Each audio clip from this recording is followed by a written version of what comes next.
2023년도를 마지막 보내는 송년 주일입니다. 한 해를 살아오는 동안 여러분 애쓰셨습니다. 수고하셨고요.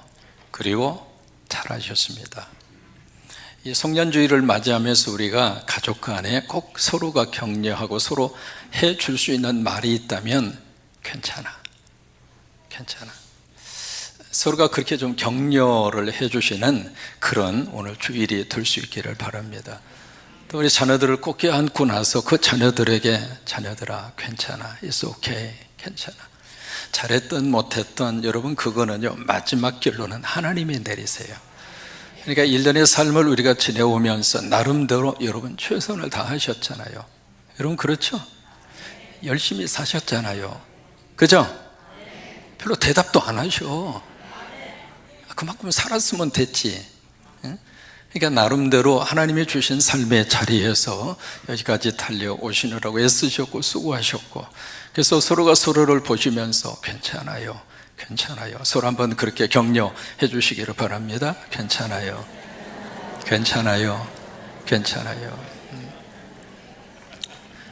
또 하나 이 시간에 꼭 우리에게 필요한 격려와 위로의 대상자가 있습니다. 누구냐면 나 자신이에요.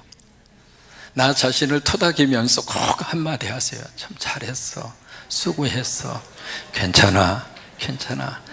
그만큼 살았으면 잘 살았지. 스스로가 스스로를 보시면서 It's okay, 괜찮아. 여러분 그렇게 스스로를 위로하고 격려하고 칭찬하시기 바랍니다. 한 가지 질문합니다. 여러분 자신을 가장 잘 아는 사람이 누구일까요? 어떻게 대답을 그렇게 바로 하세요? 아니, 함께 살고 있는 마누라가 내 마음을 잘 알아줘야지. 함께 살고 있으니까. 맞아요? 이게 같이 살면서도 서로가 서로의 마음을 몰라요. 남이 내 마음을 몰라준다고 섭섭해하기 전에 나도 그 사람의 마음을 알아요, 몰라요? 똑같아요. 그러니까 누구한테 섭섭하다고 할 필요가 없어요. 그러니까 나 스스로에 대해서, 나 자신에 대해서 가장 잘 아는 사람이 나이기 때문에 내가 필요한 것을 내가 해줘야 돼. 만약에 뭘 먹고 싶지 않아요 그러면 누가 사주겠거니 기대하지 마시고 내가 사 먹어. 내가 나를 위해서 사주자고요. 크레딧 카드 긁으면 되잖아요.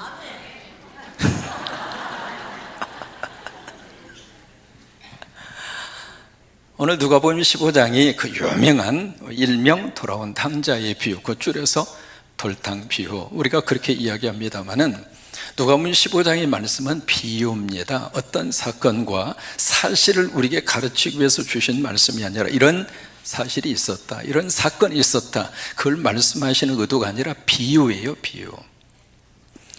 오늘 이 누가복음 15장 이 돌탕 비유, 일명 돌탕 비유의 세 사람의 주인공이 등장을 해요. 첫째로 누가 등장해요? 아버지가 등장해요. 그 다음에 두 번째 누가 등장할까요? 큰아들이 나옵니다. 장남. 세 번째는 누가 나와요? 차남이 나옵니다. 그러면 이 성장하는 세 사람의 인물이 다 비유기 때문에 해석을 해야 돼요. 여기 아버지가 누구일까요? 19번 나오거든요. 이 짧은 비유 속에 아버지라고 하는 단어가 19번 나오는데 19번 등장하는 그 아버지는 지금 누구를 비유해서 등장하고 있을까요? 하나님이에요. 그래서 이 비유를 통해서 우리에게 무엇을 주시기 위해서 이 비유를 주시는 것인가?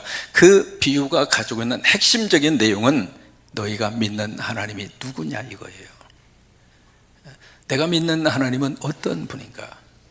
그 질문에 대해서 예수님이 너희가 믿는 하나님은 이런 분이야 라고 우리에게 비유를 통해서 교훈의 메시지를 주고 있는 거예요.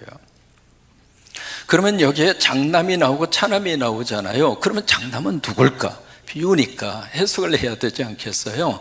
여러분, 이 장남은 누구냐면 누가복음 15장 2절에 나옵니다. 2절에 보시면 장남이 두 그룹이 나옵니다. 첫째는 바리새인이고 두 번째는 누구예요? 서기관이에요. 이게 지금 장남이에요. 근데 오늘 비유 속에서 이 장남은 누구하고 함께 사느냐면 아버지하고 함께 지금 살고 있거든요. 아버지하고 함께 살고 있는데 이 장남은 아버지의 마음을 지금 알아요, 몰라요? 전혀 모르고 있습니다. 아버지가 하고 있는 그 행동 그 자체를 장남은 아주 못마땅하게 지금 생각하고 있거든요. 그러면 이 아들은 아버지하고 함께 살고 있기는 하지만 정서적으로 아버지와의 관계에서 멀어요, 가까워요? 멀다 이 말이에요. 여기 바리새인과 서기관들이 그랬어요. 누구보다도 하나님 열심히 믿는 사람들이었고, 누구보다도 하나님의 말씀 성경 율법을 머릿속에 계속 암송하고 있었던 사람이고, 누구보다도 아버지하고 함께 살고 있는 장남처럼 하나님하고 가장 가까이 있다고 생각하는 그들이 영적으로는 사실은 탕자였어요. 그게 이제 장남의 모습이에요. 그러면 여기에 둘째 아들로 등장하고 있는 이 차남은 지금 누구를 지금 비유하고 있을까? 그것이 누가복음 15장 1절입니다. 1절에 보시면 두 그룹이 나오거든요. 첫째는 세리, 두 번째는 누구예요? 죄인들입니다. 그 죄인들은 죄를 지어서 죄인들 그렇게도 말할 수 있지만은 그 당시에 죄인들은 안식일을 지킬 수 없으면 무조건 다 죄인들이에요. 누가 안식일을 잘 지킬 수가 없었을까? 가난한 사람들. 먹고 살아야 되잖아요. 그러니까 주일을 지키고 싶어도 못 지키는 거예요. 또 하나 그 당시에 가장 죄인의 대표적인 사람들이 누구 있는가? 목자들이에요. 들에서 양을 찌고 있는데 주일이 됐습니다. 양을 놓고 와서 제사를 드리고 예배를 못 드려요. 그러면 그 목자들은 죄인들이에요. 그 세리들과 목자들이 지금 비유 속에 등장하고 있는 두 번째 아들의 모습하고 같다고 하는 거예요. 오늘 여기 비유의 시작이 이 둘째 아들 어느 날 아버지한테 와서 지금 뭘 요구하느냐면 기가 막힌 것을 요구합니다. 오늘 비유 속에서의 두 가지 있어서는 안 되는 일이 벌어져요. 첫째로 둘째 아들이 아버지한테 와서 아버지 나에게 돌아올 분깃을 주시옵소서. 그때 나에게 돌아올 분깃이라고 하는 것은 유산입니다. 유산. 여러분 유산은 아버지 살아생전에 가져가는 거예요? 돌아가신 다음에 내 몫으로 오는 거예요? 돌아가신 다음에.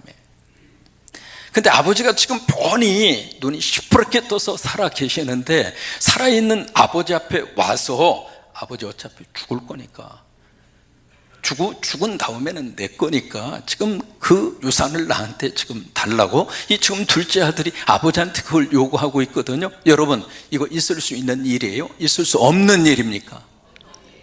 어떤 분은 그렇게 속으로 있을 수 있는 일이죠. 어차피 내 건데. 있을 수 없는 일을 둘째 아들이 그 행동을 합니다. 여러분 불효자식도 이런 불효자식 어디가 있습니까? 또나 두 번째 이 비유 속에서 있을 수 없는 일이 있습니다. 그 달라고 그 아들이 와서 유산을 주세요 그렇게 달라고 요구하니까 그 재산을 아버지가 주어요. 왜 줬을까요? 한번 생각해 보세요. 자식 이기는 부모 없어요. 그냥 달라고 떼쓰고 밥도 안 먹고 울고 그렇게 하면 부모로서 줄 마음이 있을까요? 없을까요? 어쩔 수 없이 그래 어차피 내 거가 네 거지 죽은 다음에 어차피 너한테 갈 것 그래 지금 주마 하고 그 아들에게 유산을 주더라 이 말이에요. 여러분 이 경우가 만약에 우리의 현실 속에서 그대로 한번 이 일이 벌어진다고 한번 생각을 해보세요. 어느 날 자식이 와서 아주 심각하게 부모님 앞에 아버님 왜? 할 말이 있습니다. 해봐. 아버님 돌아가시면 저한테 줄 유산이 있으시죠? 아 있지?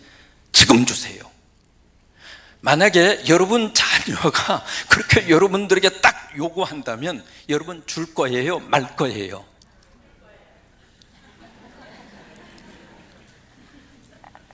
여러분 잘 생각하고 대답하셔야 돼요.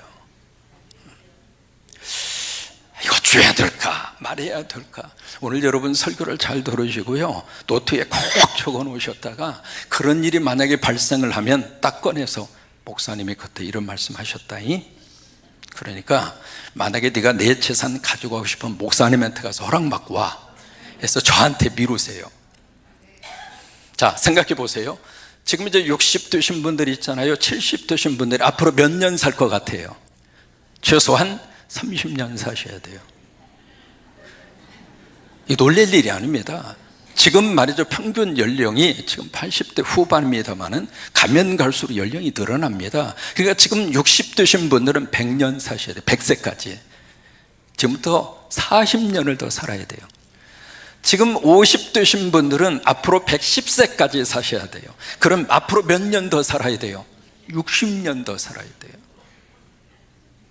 그러면 그 긴 세월을 살아야 되는데 재산 자식에게 딱 주고 나서, 여러분 나이 드신 다음에 돈 없으면은요 비참하게 이럴 데 없어요. 그 재산을 자식이 달란다고 그래서 덜커덩 여러분 줬다고 생각을 해보세요. 그러면 그 자식이 나를 잘 모시고 효도도 잘하고 자주 찾아와 주고 그렇게 해주면 얼마나 좋겠어요. 여러분 그런 자식 많아요, 적어요?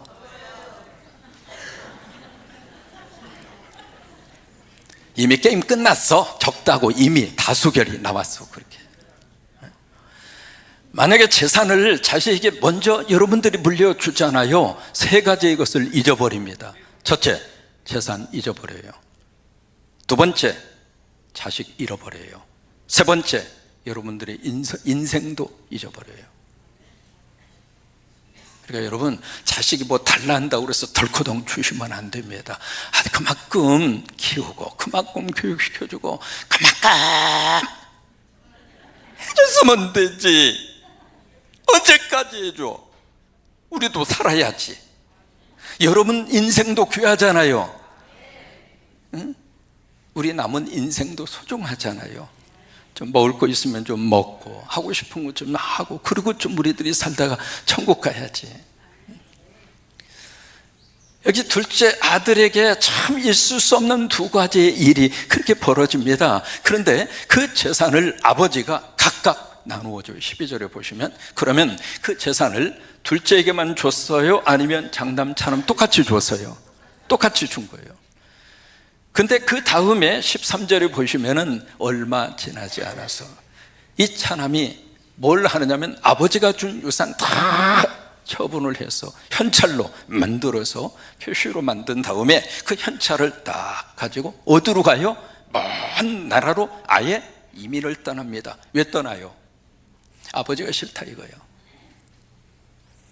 아버지의 잔소리도 싫고 아버지의 간섭도 싫고, 아버지를 떠나는 것이 내 인생의 행복이다. 아버지를 떠나는 것이 진정한 내 삶의 의미와 목적을 내가 찾는 것이다. 그러면서 이 둘째 아들이 그 돈을 움켜쥐고, 야, it's free. 이제는 자유다. 내 인생은 나의 것 하면서 이제 둘째 아들이 먼 나라로 떠납니다. 그래서 이제 먼 나라 가서 그의 삶을 시작을 하는데, 둘째 아들의 인생을 오늘 성경은 딱 사자성어로 네 글자로 딱 특징을 주습니다. 뭐라고 그랬어요? 허랑방탕. 허탕 인생을 사는 거예요. 우리가 하나님을 떠나면은요, 거기에 인간의 자유가 있다고 자꾸 마귀와 사탄이 속삭입니다. 하나님을 등지고 살면 우리 인생 앞길이 어둡습니다. 잘 되는 게 잘 되는 일이 아닙니다. 그래서 이제 허랑방탕의 삶을 사는데, 이 허랑방탕의 삶을 누가 하고 살았는가? 30절에 보시면 창기라고 하는 이름이 나옵니다. 술집에서 매춘부와 함께. 그때 이 둘째가 부른 주제곡 노래가 있습니다. 노세 노세 젊어서 놀아 늙어지면 못 놀아니 화무는 11홍이요. 둘째의 주제곡입니다. 그게 둘째.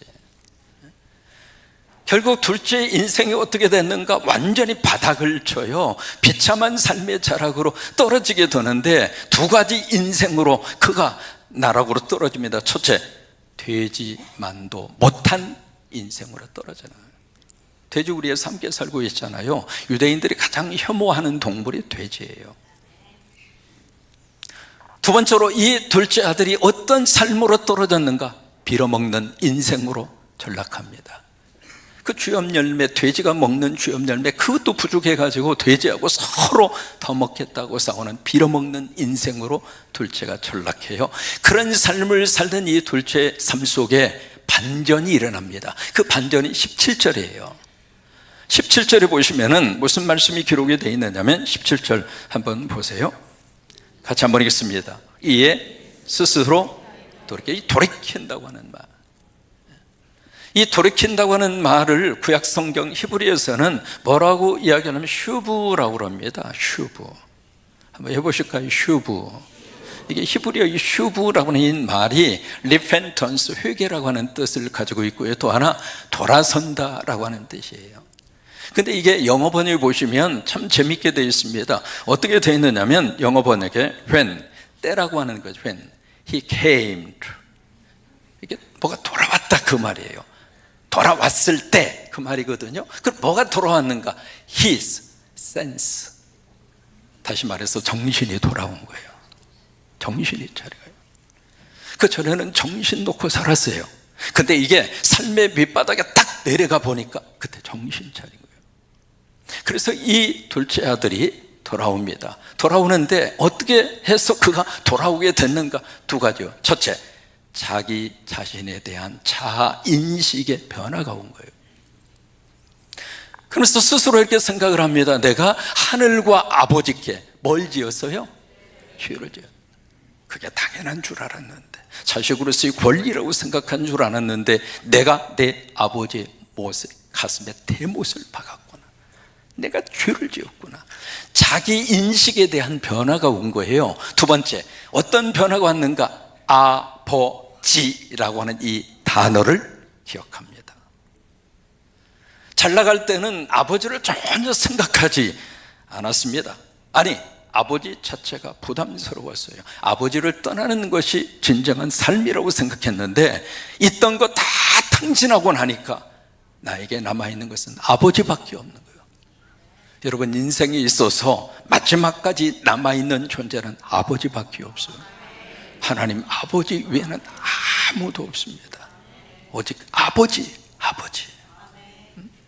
그래서 이 둘째 아들이 결단을 합니다. 무슨 결단을 하는가? 여기 보시면 18절에 보시면 내가 일어나 아버지께로 가서, 이게 생각이에요. 그렇게 생각을 한 겁니다. 그때 그 생각한 것을 20절에 보시면 행동으로 드러냅니다. 20절에 이에 일어나 아버지께로 돌아가니라.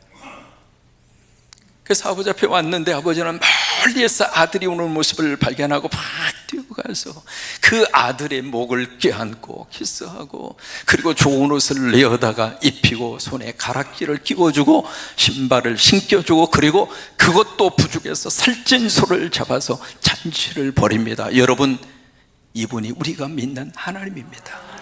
여러분이 믿는 하나님이 어떤 분인가? 그런 분이라 이 말이에요. 그래서 이 아버지는 이 아들을 껴안고 딱 한마디 합니다. It's okay. 괜찮아.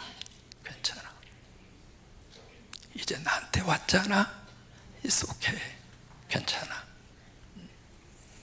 한편 이 장남이 들에서 일을 하다가 집에 와보니까 집에 그런 소용돌이가 일어나면서 이게 도대체 무슨 일인가 싶어서 종을 불러서 자초지종을 다 들은 다음에 이 큰아들이 그 잔치 자리를 들어갑니까? 거부합니까? 그러니까 아버지가 나와요. 아버지가 나와서 이 큰아들을 설득을 합니다. 설득을 하면서 하는 말이 31절에 뭐라고 말씀을 아버지가 하는가? 31절 같이 한번 읽겠습니다.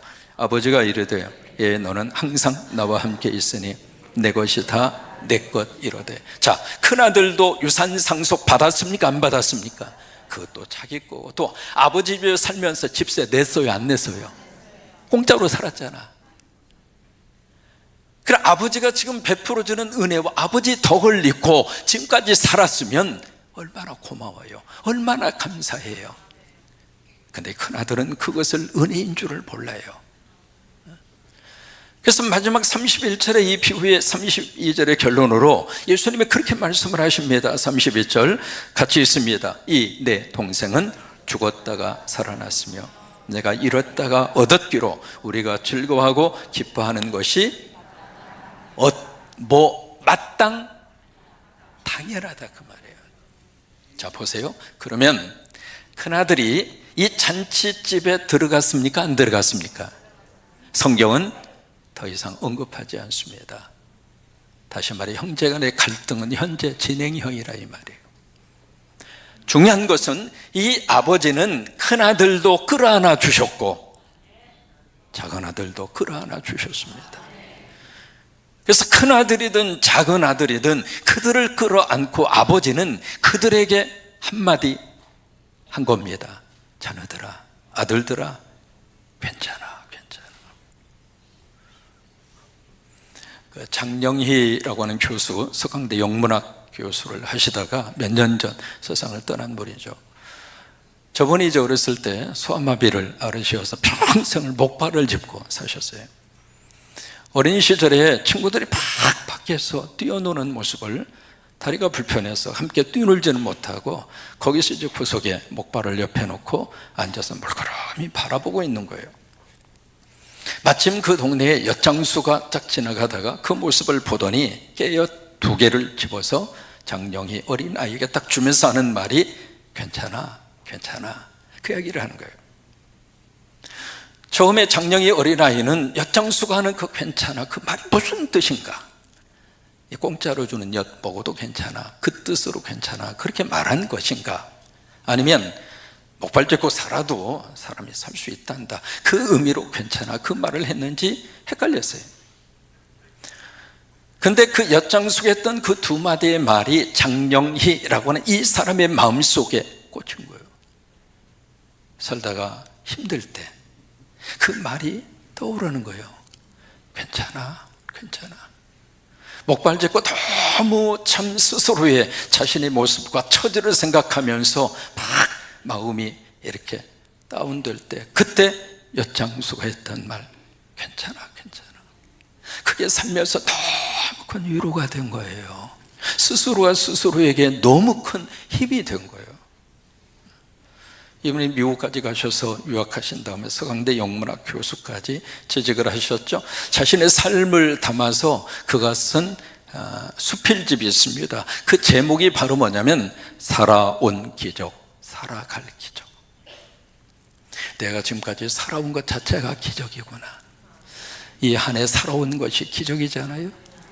이 한 해 은혜 가운데 살아온 것이 기적이고, 이 한 해 동안 이 예배의 자리를 지킬 수 있는 것이 기적이고, 그렇죠? 기적이죠. 살아온 것 자체가 기적이구나. 또 하나 앞으로 살아갈 것이 기적이구나 라고 저 수필집을 쓰면서 저쪽에다 그 이야기합니다. 내 삶에 있어서 나를 놔두게 한 가장 위로와 힘이 됐던 말은 그때 엿장수가 나에게 해준 괜찮아, 괜찮아.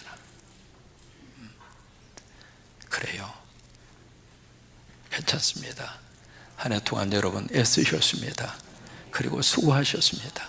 스스로가 스스로를 다 격려하면서 그래, 괜찮아, It's okay, 괜찮아. 그래요. 여러분 이 성전주일에 하나님으로부터 그 음성을 꼭 들으시기를 바랍니다.